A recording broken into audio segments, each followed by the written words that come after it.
my name is Miles. Many envy me, 34, chairman of Qingtian Group, market value in the tens of billions, ample assets, a happy family, at least that's how it appears to the outside world. But I know my marriage was a castle built on the beach from the start, one tide and it collapsed.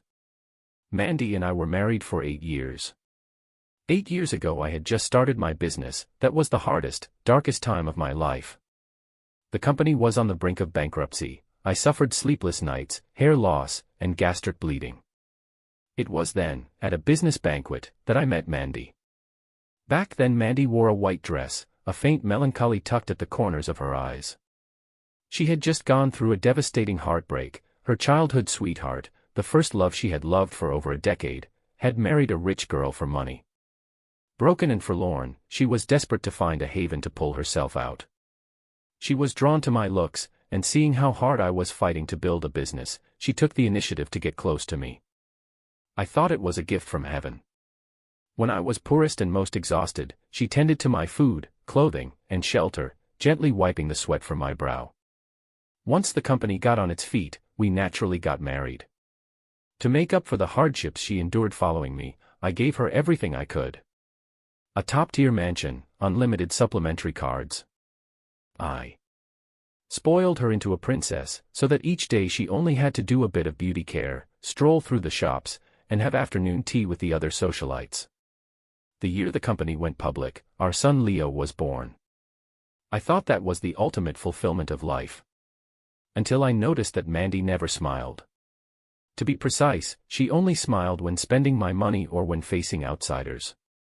When she was alone, there was always a look in her eyes, an indifferent, world-weary detachment that had seen through everything. She didn't like children. Since Leo was born, the number of times she'd held him could be counted on one hand. Even when Leo cried for his mother, she would only furrow her brow and tell the nanny to take him away, not to interrupt her facial appointment. I thought she was simply naturally distant, or perhaps suffering from postpartum depression.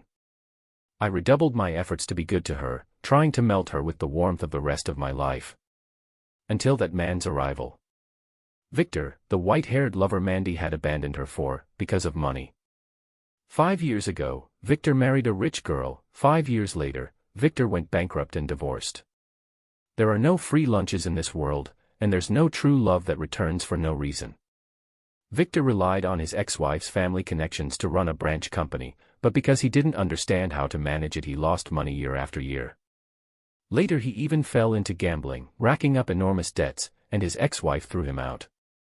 But when he found Mandy, he told a different story. Mandy, my parents forced me back then, but from the start my heart has only ever had you. I simply can't stand a life without you, so I divorced. Even if I have nothing left, I want to come back to you. What a clumsy lie, but a woman lost in past fantasies often has an alarming lack of common sense.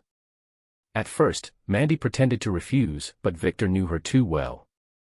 A bouquet of baby's breath, an old high school song, a carefully staged accidental reunion, those were enough to shatter Mandy completely. The first thing I noticed was that Mandy's perfume had changed. She began going out more often, turning her phone off more often, and even grew too lazy to pretend to care about Leo. I chose to believe her. 8 years of marriage, I refused to judge her with the worst possible assumptions. Until that day, when an anonymous letter arrived at my office.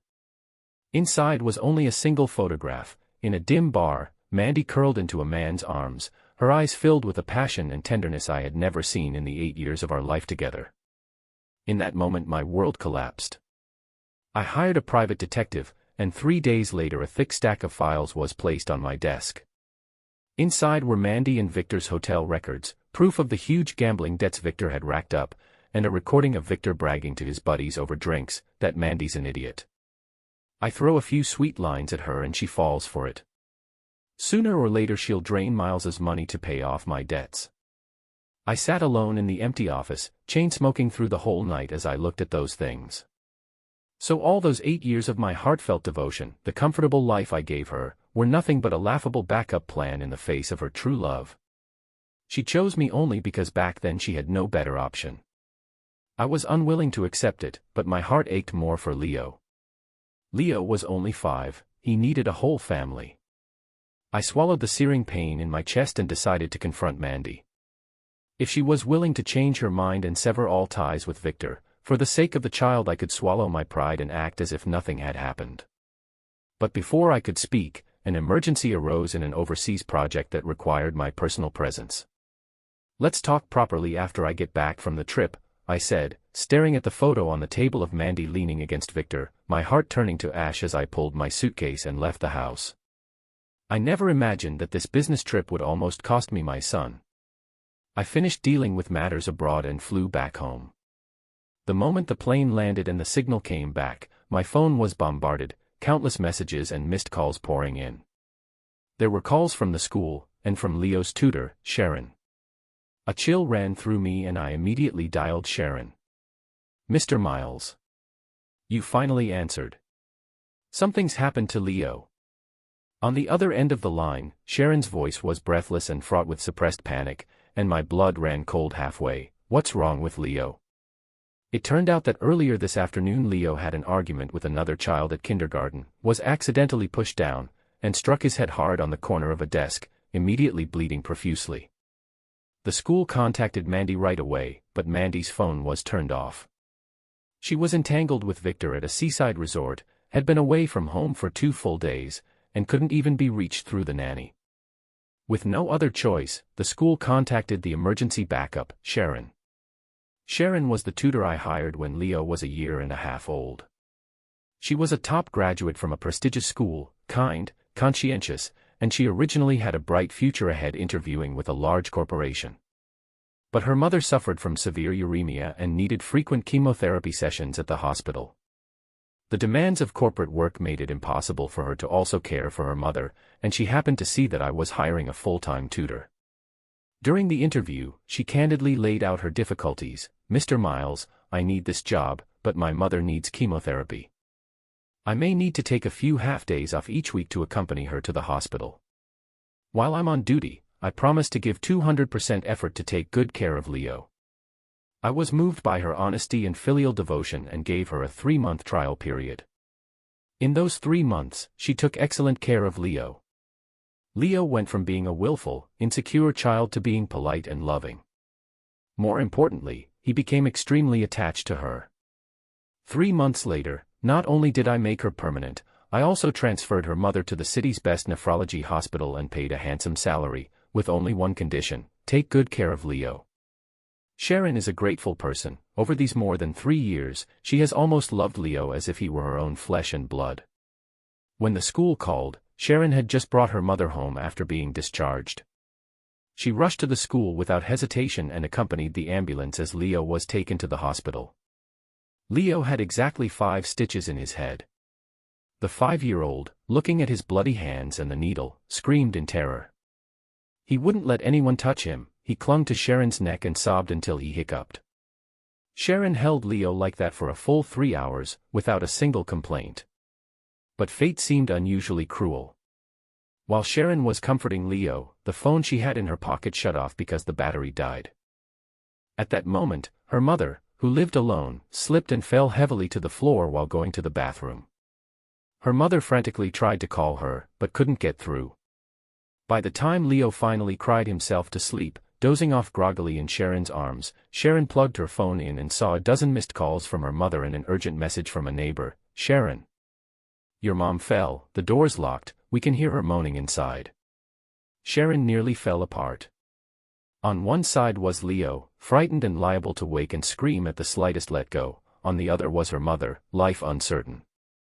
Clenching her teeth, she found the nurse's station, asked a nurse and the babysitter who had just arrived to watch Leo, and followed the ambulance, racing for home like a madwoman. When she burst through the front door, her mother was already unconscious on the floor, her face ashen. "Mom! Mom, wake up, Mom!" Sharon cried, tears streaming down her face, helping the medical staff lift her mother onto the stretcher. The red light above the emergency room flashed on, and the girl who was usually so strong collapsed onto the cold bench in the hospital corridor, her thin body trembling violently. This was the scene I saw when I arrived at the hospital. I had sped straight from the airport, stopped first to see Leo, and learned everything that had happened. When the nanny told me that Sharon's mother was also in the emergency room, I drew a deep breath and walked toward it. The corridor lights were bright, stretching Sharon's silhouette long and thin. She curled up on the chair, hands clasped together as if in prayer, tears falling silently. "Sharon." I walked over and spoke in a low voice. Sharon trembled all over and looked up. Her eyes were bloodshot, her face frighteningly pale. "Mr. Miles. You're back." "I'm sorry, sir, Leo." I cut her off, aching with guilt. The one who should be apologizing is me. I know about Leo. If it weren't for Mandy being out of contact, if it weren't for having to take care of Leo, you wouldn't have missed your mother's distressed call. Sharon, the one you should thank is me. I failed in my duties as a father. Sharon shook her head, her eyes swelling with tears again. As long as Leo is all right. He got stitches, it must have hurt. At that moment, the door to the emergency room opened. A doctor came out and sighed. The patient was revived, but because he hit his head and already had serious complications, the outlook isn't good. He'll need to stay in the ICU for long-term observation. Sharon wobbled and nearly fell. I caught her by the arm. "Don't worry, I'll take care of the expenses and the doctors." I looked at her and said earnestly. Before Sharon could refuse, my phone rang. It was the nanny, her voice urgent. "Sir, please come back quickly." The young master woke up, didn't see Sharon, and is crying his heart out, his wounds about to burst open. No matter how we try to soothe him, nothing works. I pressed my temples, my forehead drenched in sweat. "I'll be right there." After hanging up, Sharon wiped her tears and stood. "Sir, I'll go with you. Leo is in shock right now, he needs someone with him." "But your mother?" "My mom hasn't woken up yet. The doctor said she won't wake for a while. Leo has a head wound, he can't keep crying like this." When we rushed back to the pediatric ward, Leo was crying loudly in bed, his little face flushed, repeatedly calling out, "Aunt Sharon. Aunt Sharon, where are you?" Sharon was heartbroken, and she immediately ran over and pulled him into her arms. "Don't cry, Leo. I'm here, and I've always been here." Strangely enough, the moment he fell into Sharon's embrace, Leo's cries miraculously quieted. He buried his face in Sharon's neck and sobbed, "Aunt Sharon, my head hurts so much. I thought you didn't want me anymore." "I would never do that." "Aunt Sharon will never stop wanting Leo," Sharon murmured, gently patting his back. Leo cried himself tired and slowly fell back asleep. But his two little hands, like iron pincers, clung to the corner of Sharon's clothes, refusing to let go. Anytime Sharon tried to loosen her grip, Leo would immediately furrow his brow in his sleep and emit a pained whimper. The doctor said helplessly, "The child has been terribly frightened and is experiencing severe post-traumatic stress. For now you must go along with him, under no circumstances should you force them apart." Sharon sat on the bedside, letting Leo hold on, then turned to me and gave a weary smile. "It's fine, I'll stay here with him." Seeing Sharon's exhausted expression, thinking of her mother lying in the ICU, and of Mandy, still unaccounted for and off gallivanting with some ruffian, I felt my anger and coldness intertwine to the breaking point. "Sharon, thank you." I looked at her. "I'll take full responsibility for all your mother's expenses. I'll hire the best caregivers in the city to stay with her, and the moment she wakes, you'll be the first to know." "Mr. Miles, you can't do that. This is what you deserve. If it weren't for Leo, you wouldn't have had to endure any of this." My tone brooked no argument. After settling everything at the hospital, I stepped out of the ward. In the dead of night corridor, my gaze was cold as iron. I took out my phone and dialed the private investigator and the lawyer. "Mandy, we need to settle the score between us." At 1 a.m, on the top floor suite of a luxury bar, lights and wine glowed, and people were drunk on opulence. Mandy was curled up in Victor's arms, a glass of red wine in her hand, laughing prettily as Victor fed her those insincere sweet nothings. Bang! The suite door was kicked open with force, and I walked in with 2 lawyers in black suits and 4 bodyguards. The sudden commotion startled the music in the private room into an abrupt halt. Mandy looked up in panic, When she saw it was me, the wineglass in her hand slipped and clattered to the floor, splashing red wine up her leg. Miles. What are you doing here? Weren't you on a business trip abroad? Mandy went white, instinctively trying to push Victor aside as she stood. Victor jumped too, but quickly forced a composed front. You're Miles, right? Mandy and I are truly in love, you. I didn't even glance at Victor. I stared coldly at Mandy, reached out, and threw a thick stack of photos and documents onto the table. The photos were scattered all over the floor, evidence of their recent secret meetings, even Victor's gambling debt statements. Mandy's face went from white to ashen, her whole body trembling. Miles, you investigated me. I spoke, my voice so calm it was frightening. Mandy, 8 years. I can honestly say that in these 8 years I haven't wronged you for a single moment. Whatever you wanted, I gave you. You hated taking care of the children, so I found the best tutors and nannies. But how did you treat me? Mandy bit her lip, knowing she'd been found out, and threw caution to the wind. Since you already know, I won't pretend anymore. Miles, I don't love you. I never loved you. If Victor hadn't left back then, I never would have glanced at you.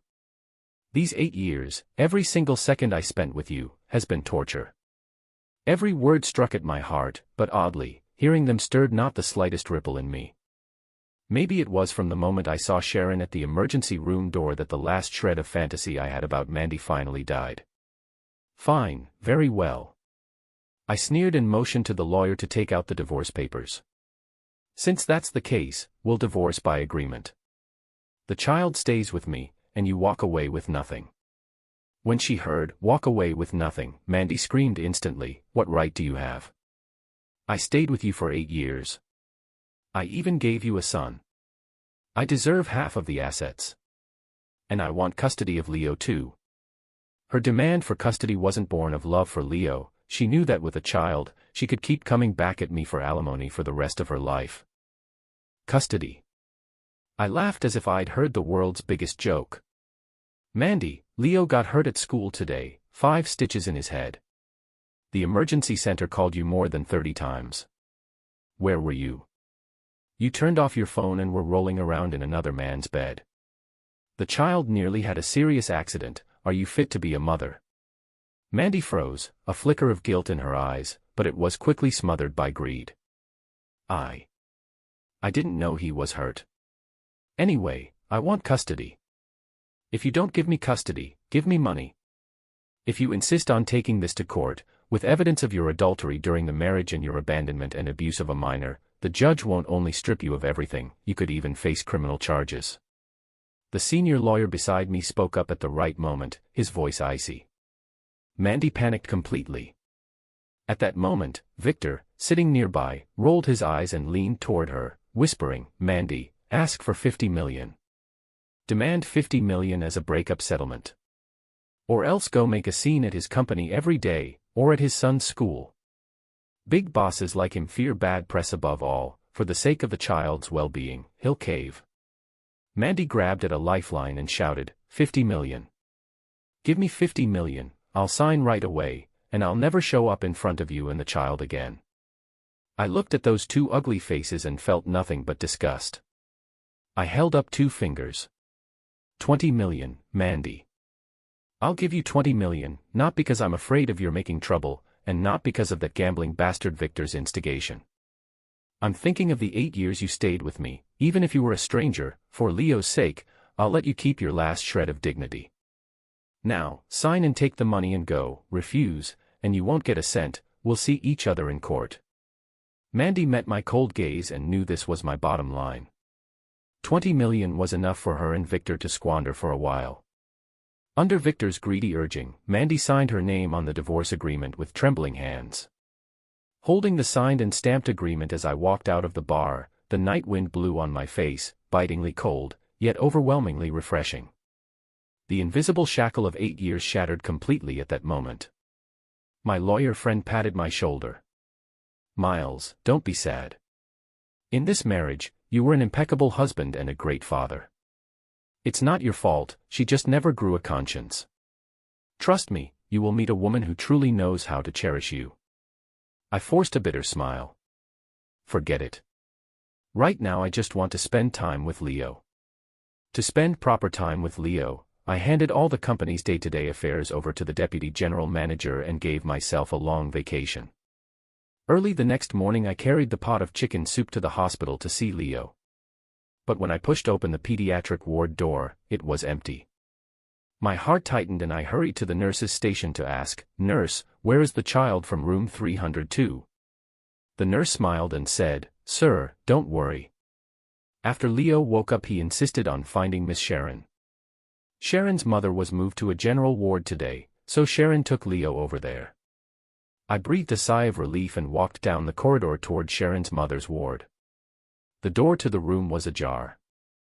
I was about to push it open when, through the crack, I saw a scene I would never forget. Sunlight poured into the room. On the bed, Sharon's mother looked much better, propped up on her pillows and smiling. And Leo sat obediently on Sharon's lap, holding a little sand maraca, enthusiastically performing a kindergarten recital for Sharon's mother. He shook the maraca and, in a babyish voice, said, "Grandma, please get better soon. When you do, I'll have Aunt Sharon take us to eat a big meal." Sharon smiled at Leo, reached out gently to peel a grape for him and handed it to his mouth. Leo opened his mouth wide and swallowed it in one bite, wrapping his arms around Sharon's neck and smacking a kiss on her cheek. In that moment, the sunlight fell on them, warm and tender like an oil painting. It was the kind of motherly love and warmth Leo had never received from Mandy. My heart lurched, and in that instant an uncontrollable thought leapt up from the depths of my mind: if only Sharon were Leo's mother, how wonderful that would be. As soon as the idea appeared I was startled even by myself. Miles, oh Miles, you just got divorced, and Sharon is only in her 20s, an innocent young woman. How could you harbor such improper thoughts? I forced myself to take a deep breath to calm down, then reached up and knocked on the door. "Mr. Miles, you're here." Sharon sprang to her feet when she saw me. "Dad." Leo waved excitedly at me too. I exchanged a few polite words with Sharon's mother. Seeing that she seemed to have regained her spirits, I felt considerably more at ease. After chatting for a while, Leo grew a little sleepy. Sharon and I took him back to the pediatric ward to rest. In the corridor, Leo walked between us. He held my hand with one hand and Sharon's with the other, bouncing happily. Wow. I have Daddy and Aunt Sharon holding my hands at the same time. Leo tripped almost while playing. Sharon and I both reached out to steady him at the same time. Our palms accidentally met on Leo's back, her hand warm and soft, like holding a lump of cotton, and it made my heart stir. Sharon recoiled as if shocked, her cheeks flushing all the way to the roots of her ears. I awkwardly coughed twice and turned my head to one side. There was, at some unknown moment, a faint, indefinable mix of ambiguity and awkwardness in the air. On the 5th day, Leo recovered well and was discharged from the hospital. Back home, Sharon keenly noticed that something was off in the atmosphere. All of Mandy's clothes, bags, and shoes had been cleared out last night at my instruction. I called Sharon into the study. "Sharon, sit." I handed her a cup of tea. "Mr. Miles, is something wrong at home?" Sharon asked, somewhat worried. I sighed, without hiding anything. "Mandy and I are divorced." Sharon looked up in shock. "What? Divorced?" I forced a bitter smile. "It's already been reported in the news. She took the money and openly got together with her first love, now the finance and entertainment sections are all over it." Sharon opened her mouth, at a loss for how to comfort me.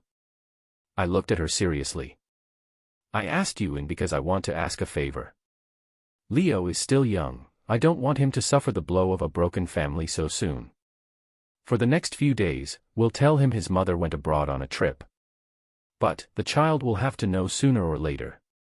Sharon, you studied education. I want you, in your everyday company and teaching of Leo, to slowly introduce some ideas about single parenthood and separation, so he has a psychological buffer." Sharon met the tired, restrained look in my eyes and nodded heavily. "Sir, don't worry. I know what to do. Leo is very sensible, he will understand you." The next half-month was the most fulfilling and peaceful stretch I'd had in years. Every day I stayed home with Leo building blocks, drawing, and telling stories, while Sharon cared for the child and slipped away when she could to be with her mother at the hospital. But the good times didn't last. One afternoon a week later, Sharon came back from the hospital with eyes rimmed bright red. When I asked her about it, she finally couldn't hold back and broke down crying. The doctor had told her that her mother's vital indicators were deteriorating rapidly. It was likely, any day now. Sharon steeled herself and returned to the hospital to be with her mother. The old woman actually understood everything in her heart. She took Sharon's hand and smiled. "Sharon, your mother knows her own body. I've lived long enough. I can see you now have a good job. You've met a boss like Miles. I can die in peace." As she was speaking, Leo sent a video call. "Aunt Sharon, look at my big spaceship." In the video, Leo waved the model he'd just made and, in a babyish voice, said to Sharon's mother, "Grandma, tomorrow Dad is taking me on a big yacht to fish. Aunt Sharon is coming too. Grandma, get better soon, so next time we can all go together." Sharon's mother heard this and smiled ear to ear. After ending the call, Sharon had intended to decline the fishing trip the next day and stay to keep her mother company. But her mother refused sternly. "Go. Sharon, you must go. Miles has done so much for us, and that child Leo clings to you. Go keep the child company. I have carers here, you don't need to worry." Sharon's mother paused, looked at her daughter, her eyes full of affection and an all-seeing wisdom. "Sharon, I saw it on the news, Miles is divorced. Leo is a poor child, go be with them." The next day the sun shone brightly, the sky cloudless. I rented a luxury yacht and took Leo and Sharon out for deep-sea fishing. Yet we all overlooked one thing: Sharon was prone to seasickness.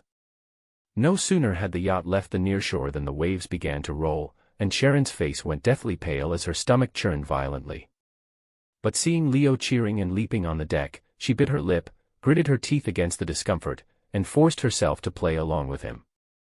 I noticed something was wrong. "Sharon, are you seasick?" I walked over and asked, chastising myself a little. No, it's fine, sir. Leo's happy, I can manage."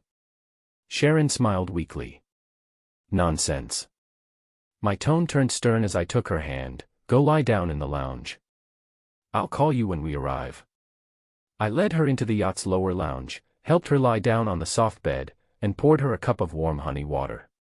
Because she'd barely slept last night caring for her mother, and with the effect of the seasickness medicine, Sharon fell into a deep sleep not long after she lay down. About 2 hours later, the yacht anchored at the fishing spot. Leo called from outside wanting to see Aunt Sharon, so I went down from the lounge to wake her. The room was very quiet, only the gentle sound of the waves rocking. Sharon slept deeply. A few wisps of hair had fallen across her delicate little face, and her long lashes cast a small shadow beneath her eyelids. Sunlight poured through the round porthole and fell across her, gilding her with a halo of golden light. For a moment I stood at the bedside, watching her sleeping face, and found myself staring with a kind of foolish awe. I couldn't bear to disturb her. I even wanted time to hold still. "Daddy, is Aunt Sharon awake?" Leo's clear voice rang from outside. I came back to myself, cursed myself silently, and reached out to gently tap Sharon's shoulder. Sharon, wake up, we're here." Sharon snapped her eyes open, startled to see my face so close. "Ah. I'm sorry, sir. I fell asleep." She scrambled up in a panic. But because she had slept too long and stood up too quickly, a violent dizziness struck, Sharon's body lurched and she fell straight toward the ground. "Careful." I reacted fast, grabbing her by the waist and pulling her wholly into my arms. Thud. Sharon collapsed heavily against my chest. The softness of her against me, mingled with the faint green scent of weeds and wood on her, flooded my nose. My heart skipped a beat and my breath stopped. Sharon froze too, her face pressed against my chest, and I could distinctly hear my heart hammering like thunder. The air seemed to solidify in that moment. Sorry. 3 seconds later, Sharon woke as if from a dream, her cheeks flushed like a ripe apple. She scrambled out of my arms in a panic, dropped her head, and ran out of the lounge at a trot. I stood where I was, feeling my scorching chest, a slight smile tugging at the corner of my mouth. That day's sea fishing was a great success.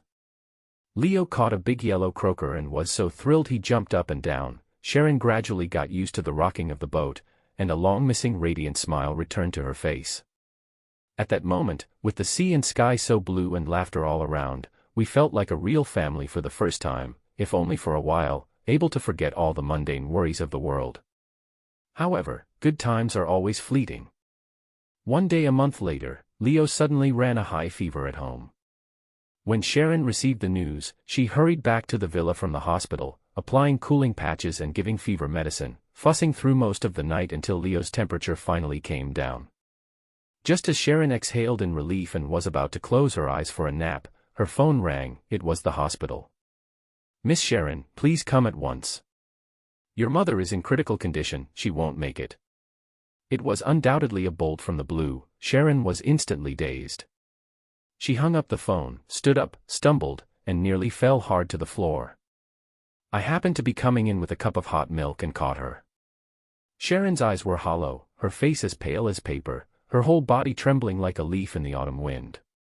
"Sir, my mom isn't going to make it," she sobbed, her voice shaking, staggering as she walked. She was in Northwest State to drive, she could barely walk straight. "Don't panic, I'll take you there," I said without hesitation, grabbed the car keys, and put my arm around Sharon's shoulders as we ran out. All the way, I drove at top speed, blowing through several red lights. Sharon sat in the passenger seat, crying silently, her hands clasped tightly together, praying for a miracle. But none came. By the time we burst into the ward, Sharon's mother was already wearing an oxygen mask, and the ECG machine was emitting a sharp, piercing beep. "Mom." Sharon collapsed at the bedside, clutching her mother's cold hand, crying as if her heart would break. Sharon's mother slowly opened her eyes, her gaze was beginning to grow unfocused. She summoned the last of her strength, turned Sharon's hand over to hold it, and said in an extremely weak voice, "Sharon, no, don't cry. From now on, you must take good care of yourself, love yourself, and find a man who truly loves you to share your life." As she spoke, Sharon's mother's eyes shifted toward me standing nearby.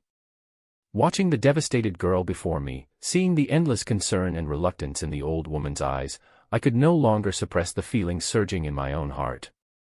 I stepped forward, dropped to one knee at the bedside, reached out and took hold of both Sharon's hand and her mother's hand at once. I looked into the elderly woman's eyes and, word by weighty word, pledged like a mountain, "Aunt, please rest assured.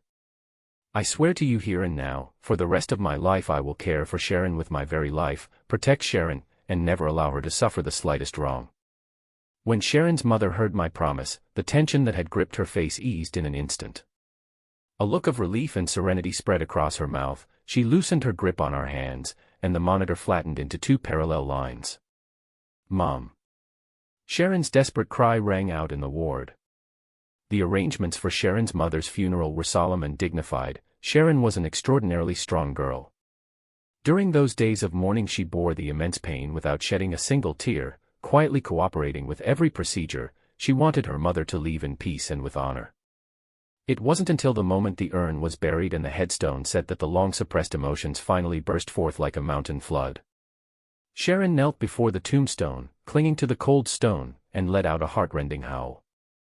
I stood behind her, overcome with unbearable grief. I stepped forward and held her tightly in my arms. Sharon clung to my suit jacket, crying herself into a stupor, and after days of emotional and physical exhaustion she finally fainted from it. I picked her up and ran, racing her to the hospital.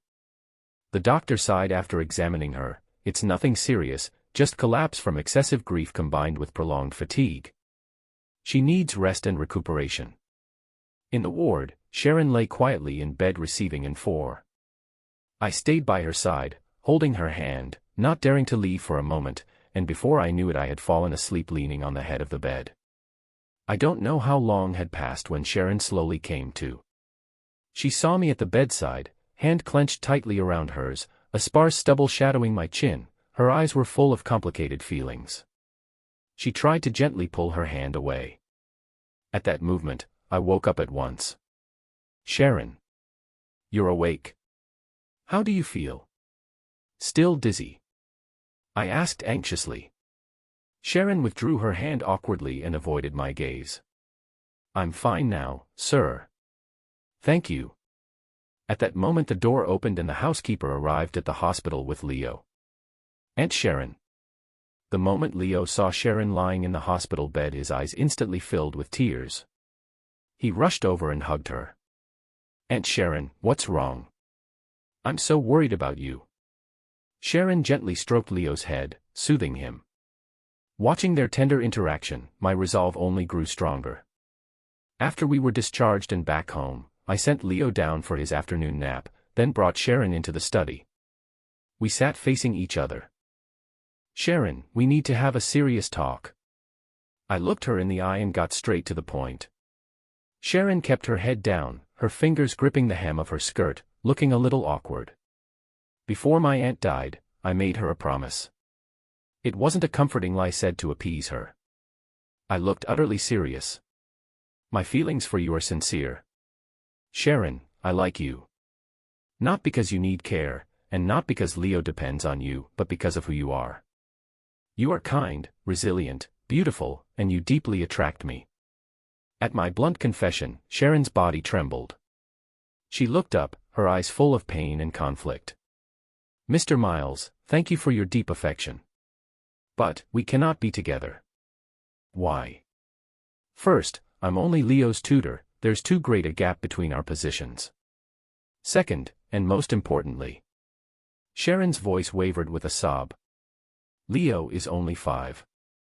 If I were with you, how would Leo see me? In the eyes of others, in Leo's heart, what would I become? Would I be taking his mother's place, or would I be the third person tearing his parents' family apart? Mr. Miles, I can't be that selfish. Out of responsibility to Leo, I absolutely cannot agree. Sharon took a deep breath, wiped the tears from the corner of her eye, and showed a heartbreaking smile. I have my own dreams. But I promised you I would raise Leo. When the time comes that Leo doesn't need me anymore and can stand on his own, I will leave and go pursue my own dreams. Hearing her wholehearted concern for Leo, my love and admiration for her deepened. I didn't force her, I only smiled gently. All right. Sharon, I respect your worries, but I won't give up.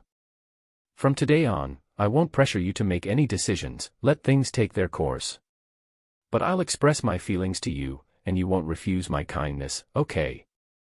Sharon looked into my eyes, full of affection, and finally nodded silently. Time passed quickly, in the blink of an eye another 2 months went by. On the other side, however, Mandy's life had descended into hell. After getting $20 million as a breakup settlement, Mandy publicly announced her relationship with Victor in a big way, showing off their love and buying luxury goods on social media every day. But she didn't know that Victor's gambling debts amounted to over $30 million. The ruthless loan shark gang collecting debts soon came knocking, pressuring Victor to pay. With nowhere to turn, Victor began to entertain crooked thoughts about Mandy. Mandy, my company is having some cash flow problems right now. There's an excellent investment opportunity, just invest $30 million, and it'll double in half a year. Victor took Mandy's hand and spoke with honeyed words, don't you still have money? Lend me $30 million first. Once we make the profit, I'll buy you a big villa. Blinded by love, Mandy didn't hesitate to gather the money in her hands together with the proceeds from selling her jewelry and transferred $30 million to Victor. Victor used that money to pay off his gambling debts. Not long after, the two of them spent money like water, and the few million Mandy had left were squandered as well. Mandy began to pester Victor about the investment returns. Victor kept putting her off.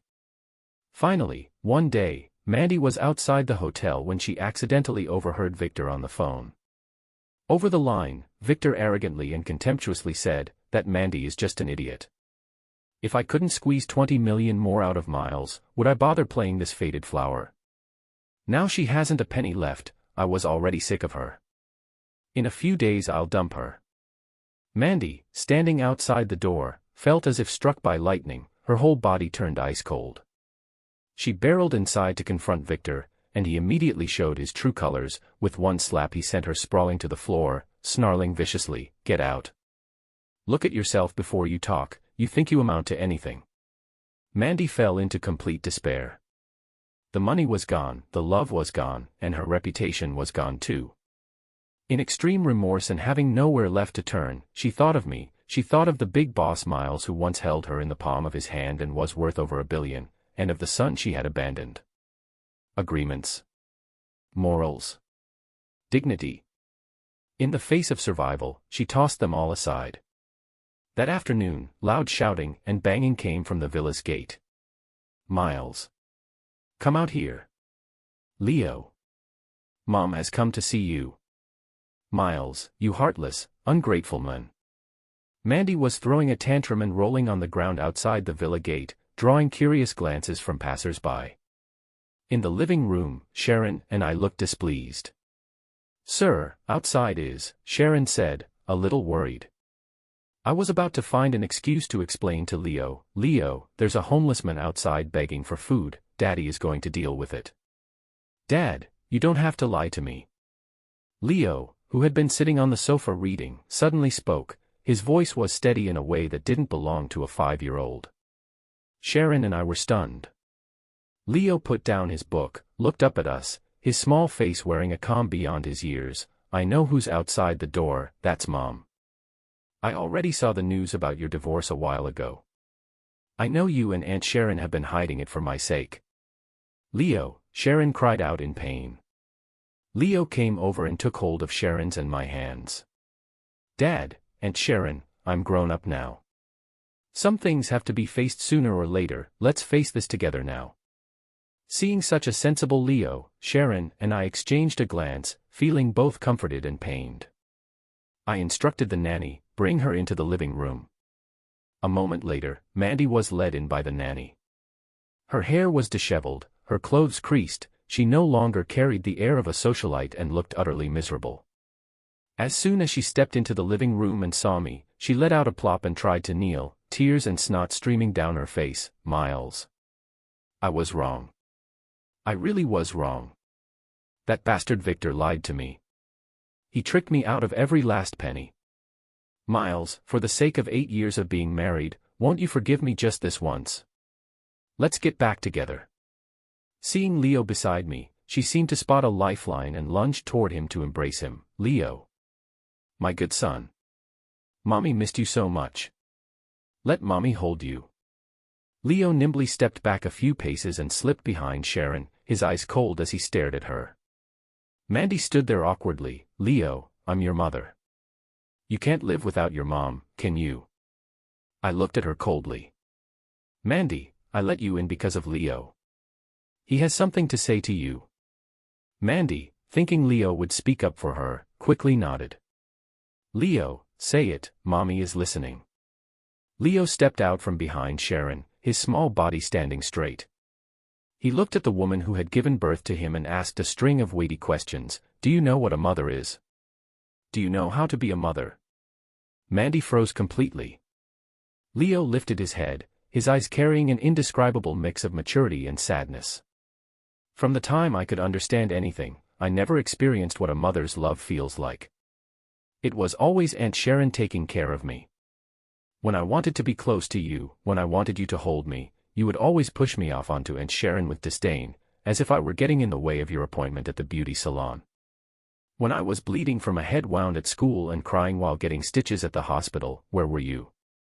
You were out on dates with other men, your phone turned off. When I had a high fever of 40 degrees, where were you? When I was a bit older, I finally understood, you never loved me, nor did you love Dad. You abandoned this family for your own desires. Now you were deceived, fallen on hard times, and you come crawling back to us." Leo took a deep breath, his gaze growing utterly resolute. "I just want to tell you, I'm still young. There's no use in you coming to me now. When you're old, if you truly can't make it and are starving to death, out of legal responsibility I might provide you with some living expenses, as repayment for giving me life.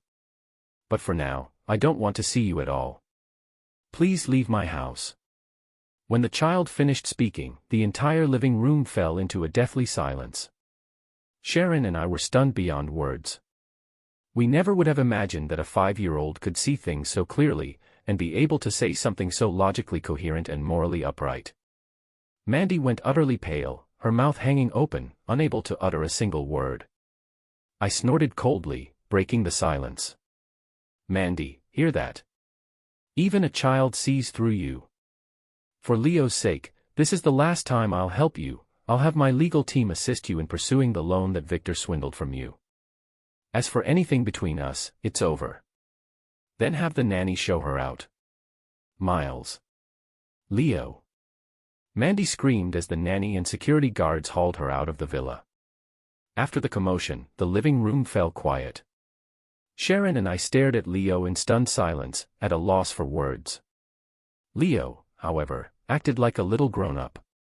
He clapped his hands and tried to comfort us. Dad, Aunt Sharon, don't be sad. I'm fine now, I'm not a 3-year-old anymore.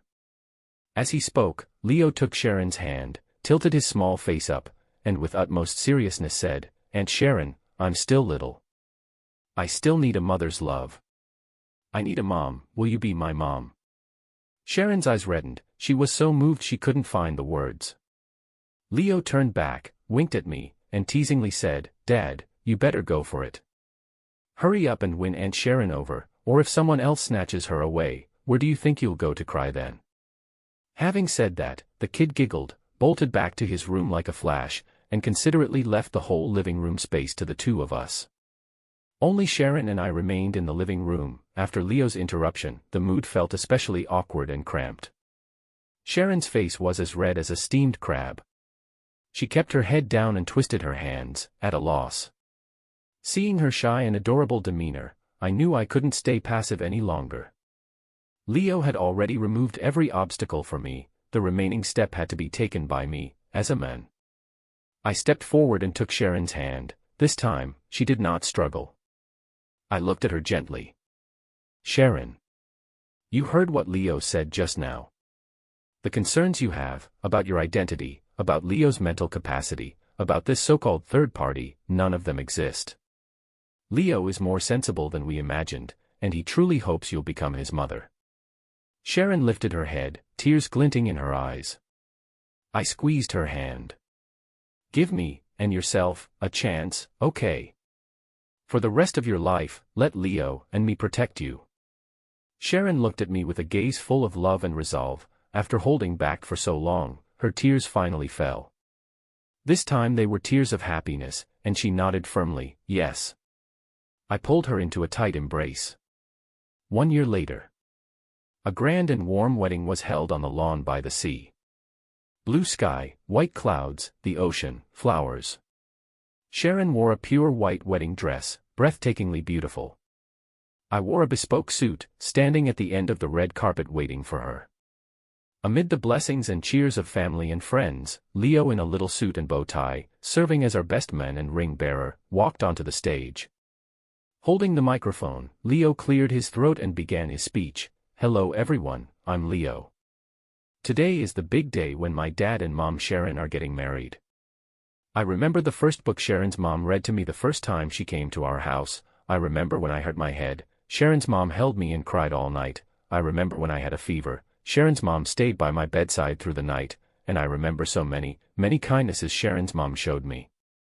As Leo spoke, his eyes reddened. With her kindness and love, Sharon's mom healed me and dad. In my heart, she is the best mom in the world. Guests in the audience were all moved to tears, and Sharon was so overcome she buried her face in my arms and cried her eyes out. I handed her a tissue and gently wiped away her tears. Watching us on stage pledging our vows, Leo proudly tilted up his little head, leaned toward the microphone, and teasingly whispered to me, Dad, today is your big happy day, you found yourself a good wife. I smiled and whispered back to him, yes, thank you, my son. Leo snorted, lifted his chin, and said in an exceedingly proud and coquettish tone, but Dad, remember, today it's not only you who married a wife, it's also me who married the best mom in the whole world. The audience instantly erupted into warm, enthusiastic cheers and applause. Sunlight spilled across the lawn, and the sea breeze fluttered the wedding dress. I held Sharon, Sharon held Leo, and amid the blessings of friends and family, we exchanged a smile and kissed. The lingering shadows of the past have completely lifted, our life of happiness is only just beginning.